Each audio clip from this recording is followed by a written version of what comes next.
જો ઘરમાં કોઈને પાન કાર્ડ બનાવવાનું હજી બાકી હોય તો 31 માર્ચ પહેલાં બનાવડાવી દેજો, કારણ કે અત્યારે જે છે એ પછી નહીં રહે. હાય, હું છું હેલી. જો અત્યારે આપણે પાન કાર્ડ બનાવવું હોય ને તો આધાર કાર્ડના બેઝિસ પર જ બની જાય છે, ફાસ્ટ, ફ્રી અને ઓનલાઈન. પણ આ જે પ્રોસેસ છે એ હવે આગળ કન્ટિન્યુ નથી થવાની. 1 એપ્રિલથી રૂલ્સ ચેન્જ થઈ જવાના છે, એટલે તમારે આધાર કાર્ડ સિવાય પણ એક્સ્ટ્રા ડોક્યુમેન્ટ્સ આપવાની જરૂર પડશે, જેમ કે તમારી માર્કશીટ છે, તમારા બર્થનું પ્રૂફ છે, અને એની સાથે બીજા ઘણા ડોક્યુમેન્ટ્સ છે જેનું લિસ્ટ હું તમારી સાથે આવનારા દિવસોમાં શેર કરીશ.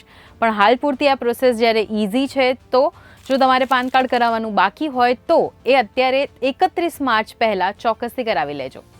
અને ઓનલાઈન તમે કેવી રીતના અપ્લાય કરી શકો છો એની પ્રોસેસ જો તમારે જાણવી હોય તો કમેન્ટમાં ઓનલાઈન પ્રોસેસ લખજો, જેથી કરીને એના માટે અલગથી વિડીયો બનાવીને તમારી સાથે શેર કરી શકીએ. અને આવા જ ઇન્ફોર્મેટિવ વિડીયોઝ માટે ગુજરાત સમાચારના પેજને ફોલો કરવાનું ના ભૂલતા.